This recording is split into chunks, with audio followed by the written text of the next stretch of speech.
నమస్తే, నేను మధు. జనసేన ఎమ్మెల్యే అరవ శ్రీధర్ విషయం ఇప్పుడు కొత్త మలుపు తిరగనుంది.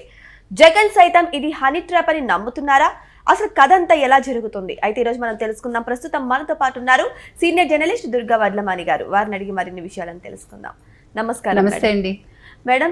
జనసేన ఎమ్మెల్యే అరవ శ్రీధర్ ఒక మహిళ తనను ట్రాప్ చేశారని, వాడుకున్నారని నిన్నటిదాకా హల్చల్ చేశారు. కానీ ఇప్పుడు చూస్తుంటే జగన్ సైతం ఇది హనీ ట్రాప్ అన్నట్టు చెబుతున్నట్టు వినిపిస్తుంది. మరి ఇందులో నిజం ఎంత ఉందంటారు? అంటే నిన్నను జగన్ ఒక స్టేట్మెంట్ ఇచ్చారండి.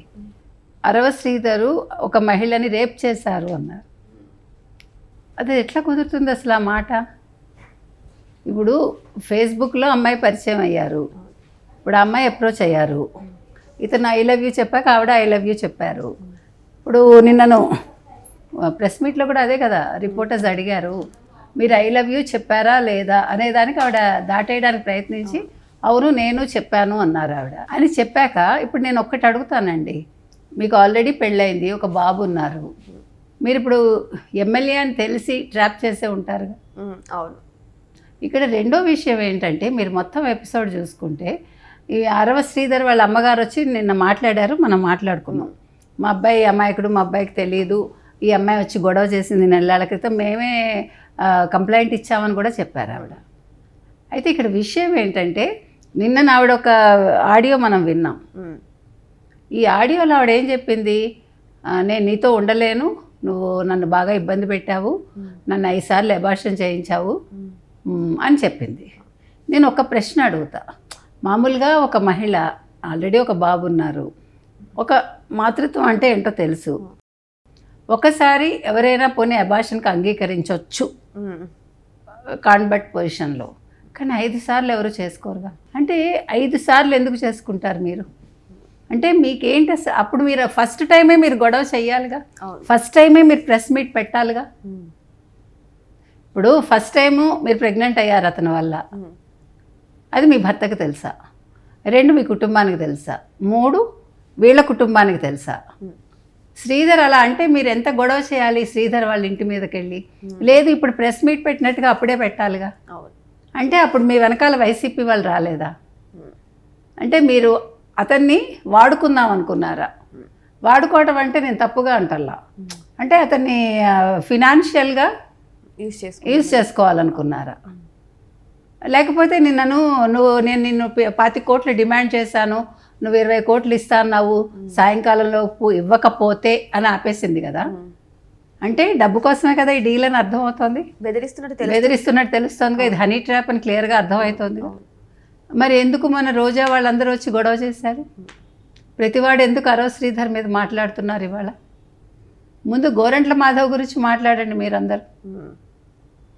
గోరంట్ల మాధవ్ విషయంలో ఏం చేశాడు? పక్కన కూర్చోపెట్టుకున్నాడు జగన్మోహన్ రెడ్డి. కానీ ఈయన విషయంలో అలా చేయలేదు కదా మేడం పవన్ కళ్యాణ్ గారు. నేను అదే వస్తున్నా, కరెక్ట్, యువర్ రైట్. ఇప్పుడు పవన్ కళ్యాణ్ వెంటనే సస్పెండ్ చేశారు పార్టీ నుంచి. నిన్న 3 కమిటీ వేశారు, 2 పురుషులు 1 మహిళ. వారం లోపు సంజాయిషి ఇచ్చుకోమన్నారు. సో ఈలోగా ఇది తేలిపోతే, ఈ అమ్మాయి ట్రాప్ చేసిందని తేలితే, ఇప్పుడు ఇప్పుడు తప్పు ఇద్దరిలోనూ ఉంది, ఎవడు కాదని అంటల్లా. తర్వాత నిన్న మనం ఇంకోటి కూడా మాట్లాడుకున్నాం, ఇప్పుడు సహజీవనం చేసినప్పుడు ఎటువంటి హక్కులు ఉండవుగా. సహజీవనం అంటే ఏంటి? నీ మీద నేను అంటే పొసెసివ్గా ఉండకూడదు, నువ్వు నా మీద ఉండకూడదు, మనకి ఇష్టమై కలిసి ఉంటాం అంటే నాకు తెలుసున్న అర్థం అది. తర్వాత ఇక్కడ ఎవరికి బాధ్యతలు ఉండవు, ఇష్టమైతే కలిసి ఉంటారు, లేకపోతే ఎవరి మార్గం వాళ్ళది, ఎవరికి నచ్చిన వాళ్ళతో వాళ్ళు ఉంటారు. మనం చూసింది ఎక్కువ శాతం అదే.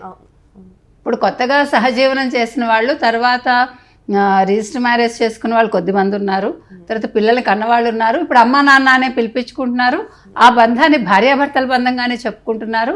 అక్కడ వేరే ఏది జరగలేదు. ఓన్లీ థింగ్ ఏంటంటే సంప్రదాయబద్ధంగా పెళ్ళిళ్ళు చేసుకోరు, కానీ తర్వాత నల్లపూసలు వేసుకున్న కొద్దిమందిని కూడా నేను చూశాను.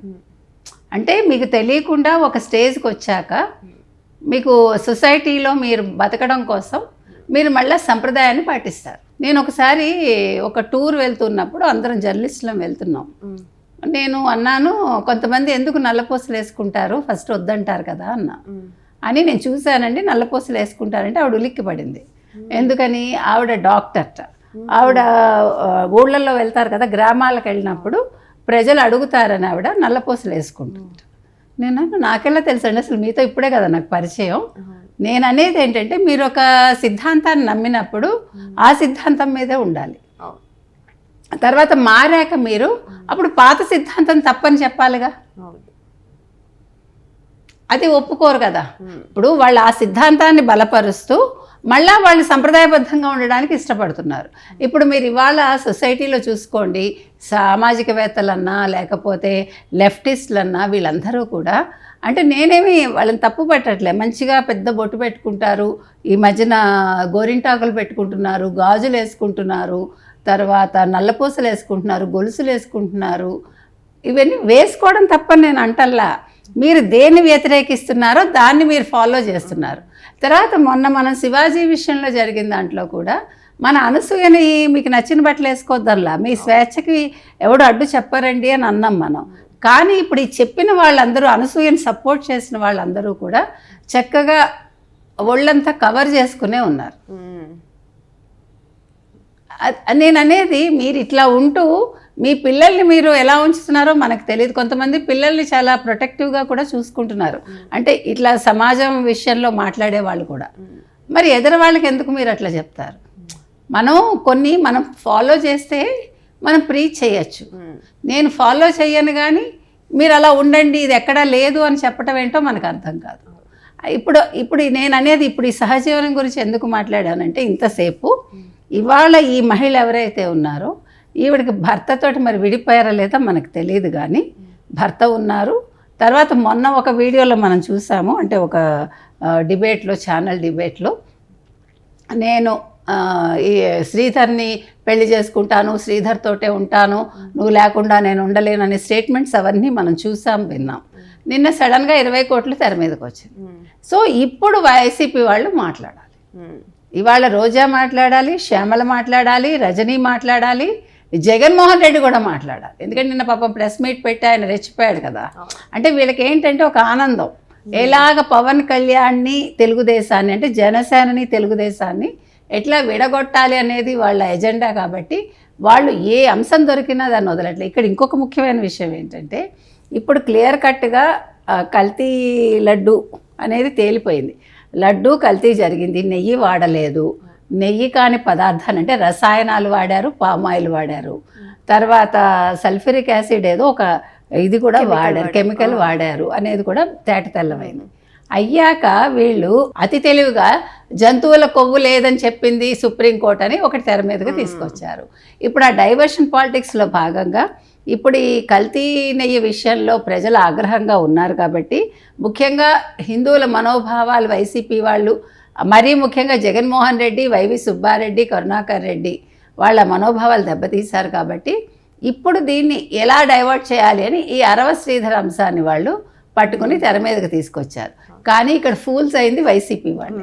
ఎందుకంటే ఇప్పుడు ఆ అమ్మాయి విషయంలో అనవసరంగా కలగజేసుకుని, మీకు గుర్తుందా గతంలో కూడా ఒక అమ్మాయి విషయంలో వీళ్ళు కలగజేసుకుని పెద్ద హడావిడి చేశారు. మళ్ళీ ఆవిడ వెనక్కి వెళ్ళిపోయింది. ఆవిడ ఏమైందో ఈ రోజు వరకు తెలియదు. కాబట్టి ఇవన్నీ 1 రోజు 2 రోజుల ఇష్యూస్ అండి. ఇవాళ అరవ శ్రీధర్ ఓకే, వాళ్ళు కలిసి ఉండొచ్చు, ఇద్దరు తప్పు చేశారు, ఇందులో ఒకళ్ళు తప్పు చేసింది ఏమీ లేదు. సో తప్పు చేశాక వాళ్ళు సెటిల్మెంట్ చేసుకున్నాక అమ్మాయి లైఫ్ అమ్మాయిది, ఇతని లైఫ్ ఇతనిది కావచ్చు, లేదు కలిసి ఉండొచ్చు, మనకు తెలియదు. సో వాళ్ళ పార్టీ ఏ నిర్ణయం తీసుకుంటుంది అనేది అది పవన్ కళ్యాణ్ ఇష్టం, వాళ్ళ పార్టీ సభ్యుల ఇష్టం, మనకు సంబంధం లేదు అది. కాబట్టి ఇవాళ అరవ శ్రీధర్ విషయంలో అరవ శ్రీధర్ది ఒకటిదే తప్పు కాదు, ఈ అమ్మాయి మాత్రం హనీ ట్రాప్ చేసిందనేది మనకి క్లియర్ కట్గా తెలుస్తోందండి. కాబట్టి ఇవాళ జగన్మోహన్ రెడ్డి నిన్న తొందరపడి ఎందుకు ప్రెస్ మీట్ పెట్టారు, ఇక్కడ రేప్ అనే పదం ఎందుకు వాడారు, అసలు అరవ శ్రీధర్ రేప్ చేశారు ఆ అమ్మాయిని, ఆ అమ్మాయి మరి రేప్ చేస్తే ఇన్ని రోజులు 1.5 yearగా అతనితో ఎందుకు కలిసి ఉంది, 5 అబార్షన్స్ ఎట్లా చేయించుకుంటుంది, 25 కోట్లు ఎందుకు డిమాండ్ చేస్తుంది, 20 కోట్లు ఇమ్మని ఎందుకు అడుగుతుంది, నిన్న ప్రెస్ మీట్ ఎందుకు పెట్టింది, ఆ రోజే రేప్ జరిగితే ఆ రోజే పెట్టాలి కదా, లేదు ఫస్ట్ అబార్షన్ చేయించుకోమన్నప్పుడే పెట్టాలి కదా. మరి ఇన్ని లొసుగులు ఉన్నాక దీని మీద జగన్మోహన్ రెడ్డి మాట్లాడటం ఏంటి, అది కూడా యలహంక నుంచి వచ్చి. సో ఇవాళ జగన్మోహన్ రెడ్డి దీని మీద మళ్ళీ ఇంకో ప్రెస్ మీట్ పెట్టి వివరణ ఇవ్వాలని మనం డిమాండ్ చేస్తున్నాం. సో ఏదేమైనా సరే ఇప్పుడు అరవ శ్రీధర్ విషయానికి వస్తే వైసీపీ వాళ్ళు కూడా స్పందించడం అయితే జరిగింది. మరి ఆ స్పందన ప్రకారం నిజంగానే ఈ యొక్క నేరం అంతా కూడా శ్రీధర్దేనా అంటే కాదని చాలా ఎక్కువగా వినిపిస్తున్నాయి. ఎందుకంటే ఇది హనీ ట్రాప్లో అయితే తేట తెల్లమవుతుంది. మరి వెయిట్ చేసి చూద్దాం జనసేన ఎంక్వైరీ తర్వాత ఏమని బయటపడుతుందో. Thank you so much. Thank you.